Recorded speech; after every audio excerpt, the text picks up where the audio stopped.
What's up, family? Welcome back to another legendary reaction video. Get this video a big thumbs up. So we got the sad downfall of rapper Stitches. I only know Stitches for being on Future, being on the song Future with Kevin Gates. Kevin Gates is my favorite rapper. With no further ado, family, let's get straight into the video. Stitches took over the internet back in 2014 with his viral hit, Brick in Your Face.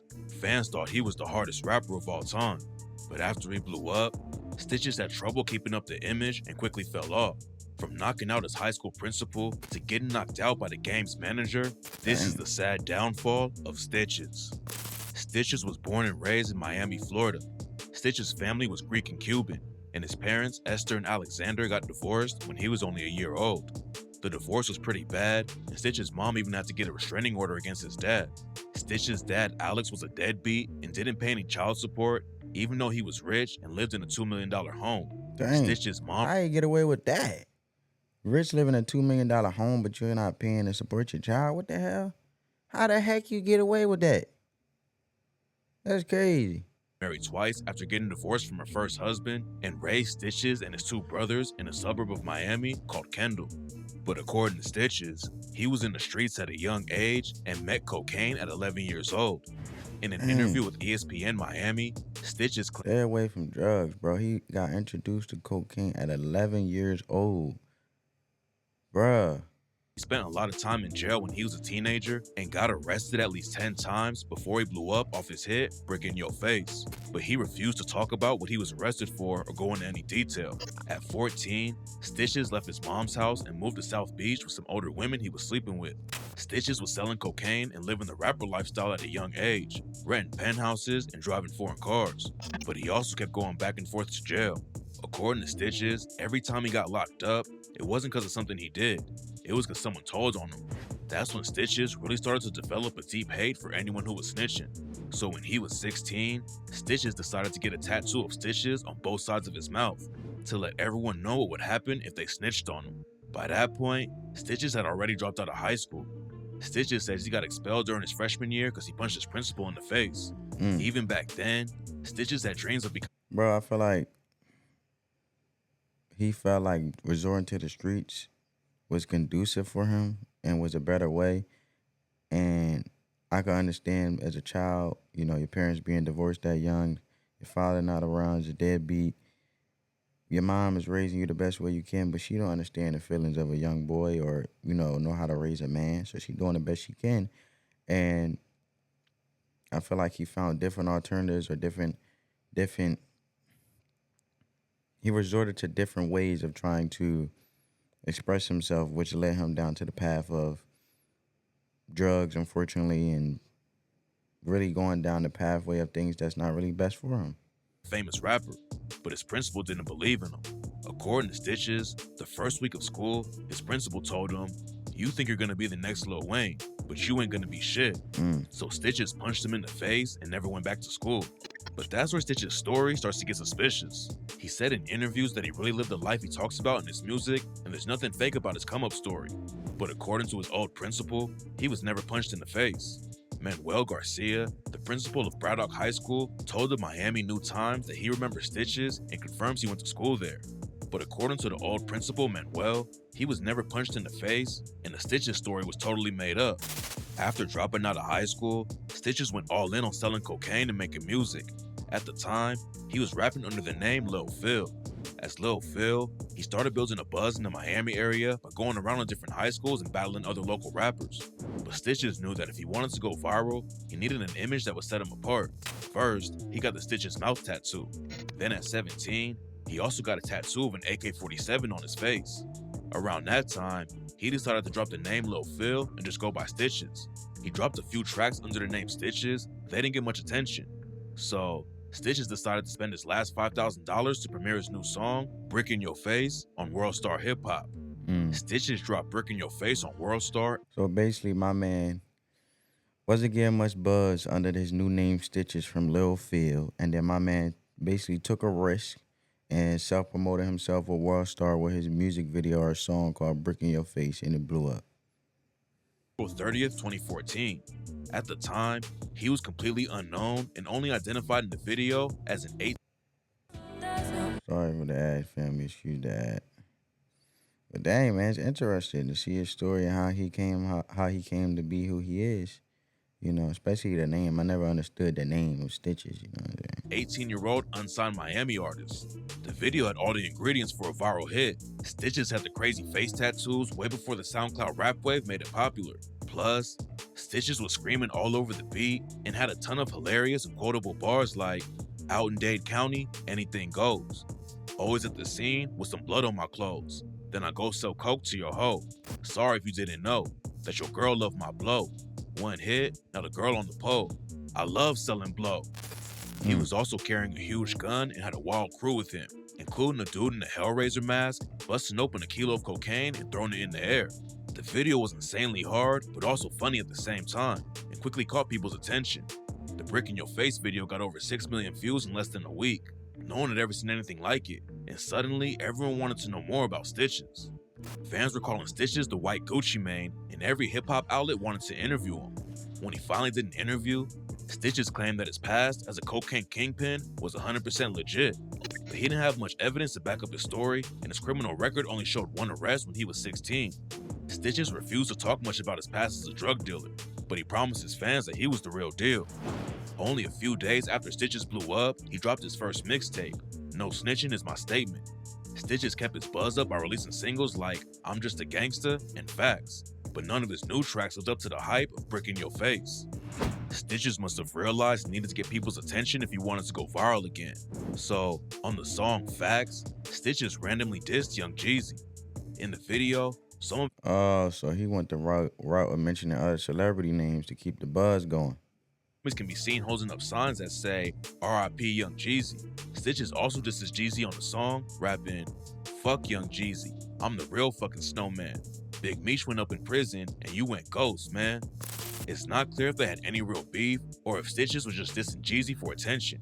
Jeezy Attention. didn't respond, so Facts didn't get as much of a buzz as Brick in Your Face did. Even though Stitches had a massive hit right away, it was all pretty much downhill from there for his music career. At his first show in Lake Worth, Florida, Stitches was giving out cocaine to people in the audience. Whoa. Stitches then turned on the crowd and threatened to knock out anyone who got on the stage. But he also Man, that's crazy, bro. You like you incriminating yourself, bro. Like my man is too open. My man was very open in regard to promoting things that's detrimental, like drugs, bro. I know it's part of your story and you were introduced at 11 years old, but dang, bro, like you feel like you don't. I don't know how he never felt like or came to the realization that he was just too open. I guess you don't think of that when you just so addicted to something, right? some random girls come up and do coke with him while they were filming. At the time, Stitches was married to a woman named Erica Durante who was at the show that night. Erica started freaking out when she saw Stitches doing drugs with other women and started screaming at him from the crowd. Erica then went up to the stage and slapped Stitches in the face, forcing him to end the show early. Stitches was supposed to do a meet and greet after the show, but he dipped early, leaving his fans disappointed. Some fans were even complaining that Stitches was only giving out flour, but pretending it was cocaine. So right away, Stitches' career was off to a rough start. Fans were also starting to question if his image was even real or if it was all an act for the internet. Rumors started going around that Stitches wore fake jewelry at his shows and that he was capping about being a drug lord. A club promoter and jewelry store owner in New York told the Miami New Times that Stitches was a fraud who was abusing his viral fame. A dude from Miami Gardens named Roel Luciano also claimed that he stopped being a fan of Stitches after he realized he was tricking his fans for clout. Stitches had posted a video where he pretended he was throwing a gold chain out of his car while driving down the highway in Miami. Roel went to look for the chain about 20 minutes later and found it in the middle of the road. A few days later, Roel took the chain to a pawn shop and they told him it was fake and worth nothing. And when Roel called Stitches out over the fake chain on Instagram, Stitches blocked him immediately. Fake Watchbusters, an Instagram account that busts celebrities for wearing fake watches, also exposed Stitches for wearing a fake Audemars Piguet watch. Then, Stitches was also exposed for Hey, fake man, they start investigating and they really start digging it. Look, when you put out there, don't be mad when fans and stuff start doing their own research and figuring out you ain't really what you is. flexing with a Maserati. Stitches posted a photo of a Maserati to his Instagram and wrote, "How you like my new toy?" But when reporters talked to the car dealership, They said Stitches was only taking the Maserati for a test drive and didn't buy the car because he didn't have the money for the down payment. If all that wasn't bad enough, Stitches was also exposed for pretending to give a fan $10,000, then taking it right back. Stitches had posted a clip to his Instagram giving a stack of $100 bills to a fan named Melissa Jackson. In the clip, Melissa hugged Stitches and thanked him for the cash. The video had tons of comments saying how nice and generous Stitches was, but according to Melissa, it was all fake and she never actually got the money. Melissa had a friend who knew Stitches, so they arranged to do YouTube Premium. Where is Stitches at right now? I'm looking on his Instagram. I'm like, where he at right now? What the heck, bro? the giveaway. But once the camera stopped rolling, Stitches took back the money and only gave Melissa $100. So, Stitches was quickly getting a reputation as a scammer and a fraud. It also didn't help that none of his music was getting as much attention as Brick in Your Face. Stitches kept dropping bangers like Kilos in My Bag and Selling Too Much Yayo. He even had a minor comeback with the song Molly Cyrus, which is his second most popular song and has over 30 million views on YouTube. But Stitches knew that if he wanted to keep going viral, he had to start a beef. So after his Jeezy diss didn't work out, Stitches found a new target, Tyga. At the time, Tyga was making headlines for his relationship with Kylie Jenner. So Stitches teamed up with another rapper named Ink Monster to make a Tyga diss track where they both claimed they smashed Kylie Jenner. The song was called Kyga, She's a Liar, and it was full of wild bars about Kylie and Tyga. On the song, Stitches rapped, "They call me Mr. Steal Your Bitch, if you didn't know. Kylie Jenner, Miley Cyrus, cocaine in they booty hole. And you know my nigga Ink hit it raw, you pussy nigga. And you know I got them hands, so you better pull the trigger." Ink Monster later posted a pic he took with Kylie to prove he was telling the truth. He also posted alleged DMs between them, but they were quickly exposed for being photoshopped. Stitches had no evidence that he'd ever even been in the same room as Kylie, but he said in an interview that he hooked up with Kylie after he gave her some of his cocaine. Kylie was with Tyga at the time, and Stitches claimed he beat Tyga up after Tyga caught them together. There was no evidence that any of Stitches' story was true, and Kylie So did Tyga respond? even bothered to respond. Tyga also ignored it, but Stitches kept taking shots at him on Instagram and even offered $10,000 for his chain. Hey, I got 10 racks on Tiger's chain, maybe even 50. Bring that shit to me, and I'm gonna give you some motherfucking cash. Fans said that Stitches was just clout chasing because he had no reason to beef with Tyga in the first place. The diss backfired, and people started exposing Stitches and Ink Monster for faking DMs and making up a beef for Bro, clout. what's going on with him, bro? Like, just rap, bro. Continue to rap consistently. Some gonna hit, some records not gonna hit, but you sitting here provoking all this type of drama for what, bro? Stitches must have realized he messed up because he ended up deleting the Kyga She's a Liar video from YouTube. Around the same time, Stitches also told fans that he was battling with cancer, although he later said he beat it. Towards the end of 2015, Stitches finally dropped his debut album, For Drug Dealers Only. But by that point, Stitches' buzz had completely died down and no one really listened to the album. It didn't make it onto any charts and didn't have any viral singles. It seemed like Stitches' rap career was over, but that didn't stop him from continuing to drop tracks and start beef with other rappers.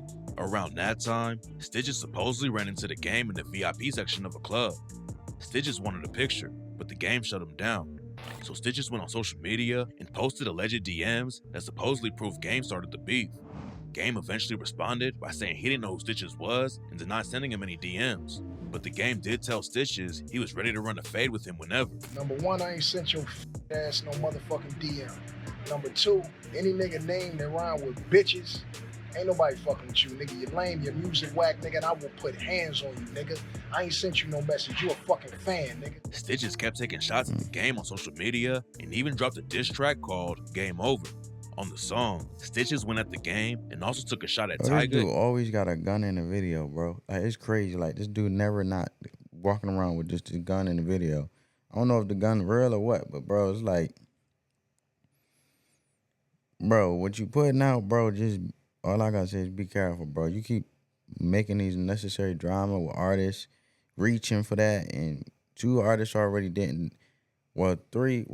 Three celebrities already didn't entertain you. You know, you try to start with the game. The game, you got a little response, but boy, Thug rapping, "I ain't got no sympathy for pussy niggas." Tiger in the game, they some pussy niggas. And you beefing with Young Thug, he weigh 80 pounds. Fuck with a real thug, you get 80 rounds. And I understand why 50 Cent dropped you from the G Unit. The game, he used to be a stripper. Game over, game over. See, in my gang, taking over. So, Stitches was going all in, and this time, he actually got a response. The game also took a shot at him in a radio freestyle, rapping, I ain't fucking with you niggas, I ain't fucking with you bitches. Wait till I catch up to that boy Stitches. Shots were being taken on both sides, which was bringing more attention to Stitches and his music. Stitches kept up the momentum by dissing the game on social media. That's what he wanted. He started the drama so he could get attention, and at the end of the day, it worked as a marketing tactic, which is dangerous because you promoting drama, and you never know how the outcome going to be because you mess with somebody that really, really serious and ain't going to play with you, then it's going to start some unnecessary things. And either way you put it, you still provoking violence. You still promoting violence. You're still provoking people to create a drama to bring more visibility to you instead of just working hard and being an amazing artist you are, bro. You ain't got to do all that. You sitting here catching low-hanging fruit, bro. All I'm saying is, it's like playing with your life in a way, bro. You don't know what people capable of, bro. And being as disrespectful as possible. He even went at the game's kids and said they probably didn't respect their dad. Come on, bro. Man, the game is a pussy ass nigga who won't even meet me up. I bet your kids don't even call you daddy. They probably call you pussy nigga. So, the beef was getting out of control, and it seemed like only a matter of time before something happened. In December 2015, Game was at Story nightclub in Miami when Stitches pulled up and tried to confront him. You know what I mean? Man, with fire, bro. Like, sitting here, two men that probably, I don't know if Stitches got kids, but come on, bro. You better off doing business together than sitting here doing this unnecessary drama. Sorry, family. Like, come on, bro. Doing too much. Bro, why this drunk? Sorry. Let's go. Stitches claimed that Game told security not to let him into the club, so he waited outside until he came out. Stitches kept taunting the Game on Snapchat and even spit on his G-Wagon in the parking lot. Look what I do since you don't want to come out, pussy nigga. Come on, bro. But Stitches didn't have the same energy when the Game eventually came out. Game was with his manager, Whack 100, who's a respected Paru Blood gang member. Whack 100 heard that Stitches was spitting on their cars, so he went over to talk to him and find out what the issue was. At the time, Stitches was being questioned by the cops because he was acting crazy and kept driving back and forth past the club. Stitches had his hands on the front of his Porsche, but when he saw Whack walking toward him, Stitches jumped up and pushed the cops away from him. Stitches walked right toward Whack in the Game with 3 other dudes and started cursing them out. But as soon as Stitches got close to him, Whack hit him with a brutal punch and sent him straight to the ground. Stitches is a huge dude, and Whack 100 knew he had one shot to knock him out or they could be in trouble. But he landed the perfect punch and knocked Stitches out cold. Whack then squared up to fight the 3 other dudes behind Stitches, but the cops thought Whack was about to attack Stitches, so they hit him with the taser. After The cops sat there and watched them get dropped, though. All that late response, boy, you shouldn't even let it get there. You should have been de-escalating the situation. I guess they said it's 2 big dudes. I ain't trying to get in there, bro. Look, he got dropped.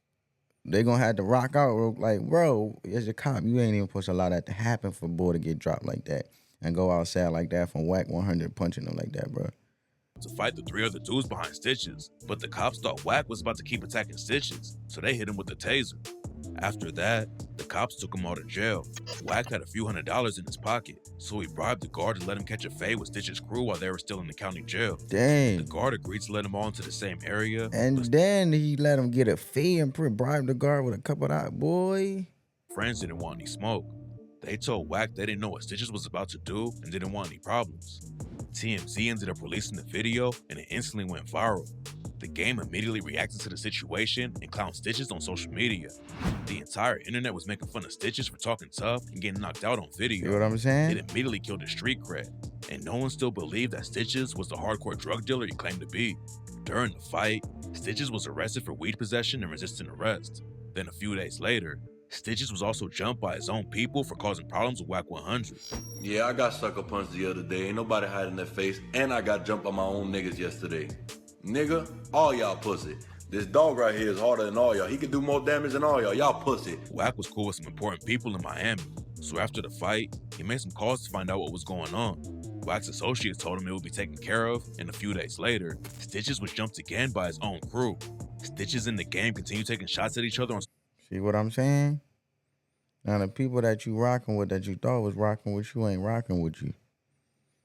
Bro, just focus on the music, bro. You ain't got to do all that. You want too much validation. media. Stitches said that Wack sucker punched Man. him, and he still wanted a fair fight with That's why you need a father in your life, bro. Your discipline, self-control, bro. You too busy reacting to everything. Like, what's going on with you? the game. Man, this pussy ass nigga named The Game always want to write on Instagram and Twitter that he gonna fuck niggas up. You ain't gonna fuck Young Thug up. You ain't gonna fuck me up, nigga. You ain't no boxer, bro. We saw when you fought 40 Glock. You can't even throw a punch, you pussy ass nigga. But the game just kept clowning Stitches and reposting the knockout video. There were even rumors that Game and Stitches might actually fight each other in a celebrity boxing match, but that never ended up going down, and fans slowly started to forget about the beef. After that, Stitches' career was never the same. He must have realized that beefing with the Game wasn't gonna help him pop off in the rap game. So, he did a complete 180 and linked up with Wack 100. Wack announced on Instagram that he talked to Stitches. Could you pick up an agility ladder for my daughter? You can't beat him, but all you could do is try to get along with him, right? My bad, man. All you could do is try to get along with him, right? I mean, that's the only thing you could do from here. Cause, I mean, still, why would you go to the individuals that you was against? That's the last thing you would want to do. So you gonna beef with the Game, and then you gonna go to his manager and try to piece it up and like, come on, bro. And they settled the issue. Look, listen to this. The outcome wasn't what you wanted. Rap game. So, he did a complete 180 and linked up with Wack 100. Wack announced on Instagram that he talked to Stitches, and they settled the issue. Wack even announced that he was Stitches' new manager, and they had new music on the way. Stitches also later apologized to the Game and took back what he said about. I bet you do. So the whole time you really was rocking with him, but you try to act like you wasn't rocking with him so you get some clout. But now you realize that the clout didn't work and it was actually damaging you. So you like, let me get on the winning team now, and let me try to, piece it up with his manager, and his manager could help me and probably promote me and help me get in the game and be more effective and be better and be successful. Because obviously I got pieced by his manager. And on top of that, obviously the Game's still successful, and his manager rocking with him helped him be successful. So now I want his manager to be my manager. Bro, you should have never even, you done spit on all their cars and all that, bro. And you gonna sit there and be like, yo, can you be my manager? That's how you know it was really, you just wanted some help, bro. You ain't know how to act, bro. Kids not respecting him as a father. Stitches claimed he was addicted to drugs at the time and wasn't thinking straight. I like his music, all right? And he's a good See? father. See I what I'm respect saying? that. Seeing that man had a Change his misunderstanding tone. that was really over nothing. At Yeah. that point in my life, I was on an 8-ball a day, a pint of lean, 10 The music, fam. Xanax, all these drugs. See, I was there, but I really wasn't there. I was willing to die for something that really didn't even matter. But it still didn't help his career, and the relationship with Wack 100 never really went anywhere. So, by that point, Stitches had completely fallen off. He never had another song that lived up to the hype of Brick in Your Face, and all the stories of him being a fraud made his music less and less believable. And Wack 100 knocking him out was the final nail in the coffin that killed his rap career. In 2016, Stitches tried to find a new lane and become more of an influencer/Vine star. Stitches started making Instagram and Vine videos around his character of being a crazy cocaine dealer while shouting the catchphrase, "Fuck a job." So the other day when the cops pulled me over, one of them asked me, what gang you in? I said, the one that gangbanged your mama! Fuck a job! Even though it didn't revive his music career, the skits helped Stitches maintain some relevance on social media, and he was able to keep going on tour off his hit song, Brick in Your Face. While he was trying to pop off as an influencer, Stitches had his last viral hit after he remixed Adele's song, Hello, and called it 1 Million Dimes. The song actually took off and got millions of views. It seemed like Stitches was back to making hilarious trap bangers instead of trying to prove he was the hardest rapper in the world, which is why fans liked him in the first place. Over the years, Stitches kept releasing music and entertaining his fans on social media. He wasn't in the spotlight anymore, but he still had fans who were rocking with his content. But behind the scenes, Stitches wasn't in a great place mentally. He was heavily addicted to lean and cocaine, and his behavior was getting more and more wild. It all came crashing down when Stitches was arrested on gun and drug charges in 2017. Stitches was at a Whole Foods in Miami when someone snitched on him for parking in a handicap spot. When the cops came to question him, Stitches immediately handed them a blunt he just rolled. The cops asked if he had any weapons in the car, and Stitches claimed he didn't. But after they searched the car, they found a Glock under the driver's seat and a jar full of weed. While they were arresting Stitches, the cops also found pills in his pockets, which only added to the charges. Somehow, Stitches didn't get much in trouble for the arrest and got off of community service. But he said it was a wake-up call that he needed to get sober. After getting clean, Stitches admitted he regretted a lot of his past behavior, like starting beef with Tyga in the game. Stitches said the drugs made him do it, and now that he's sober, he wants to change his life for the better. Stitches told his fans that he was completely done with selling drugs. Bro, he's better off just getting some ghostwriters or something and then, just keep popping off that way with the music. Get a little bit of help, you know what I'm saying? Because the yelling and all that get outdated. Wanted to take his life and music in a more positive direction. He even continued to release music that was more inspirational and talked about wanting to get his life together and be a better father to his kids. For a while, it seemed like Stitches had really turned his life around and found a new lane in music. But sadly, it seemed like he eventually went back to his old ways. In 2022, Stitches was arrested in Bay Harbor Islands, Florida for cocaine possession and shooting a gun. Stitches was arrested after he called the police himself and claimed he saw 4 people in his building. When police arrived, they could tell Stitches was high because he wasn't making any sense. Stitches was rambling and told the cops that he didn't have problems with anyone and only called them because he was outnumbered and couldn't fight. When police searched the building, they didn't find any intruders, but they did find plenty of cocaine. So, Stitches was the only one arrested and charged with felony cocaine possession. He was also hit with a misdemeanor charge for either possessing or discharging the firearm. After spending the night in jail, Stitches posted a $6,000 bond. The charges were dropped a month later after the cops failed to send the cocaine to the crime lab for testing. But it seems pretty clear that Stitches is no longer sober and may be going down a bad path. Stitches has been pretty quiet after the arrest. He still drops music every once in a while, but none of his latest tracks lived up to the success of Brick in Your Face. Stitches blew up by pretending to be the hardest rapper of all time, but when he couldn't live up to that image and had to start beefing with other rappers for clout, fans quickly started to lose interest until he fell off completely. Yeah, man, that's what happened, man.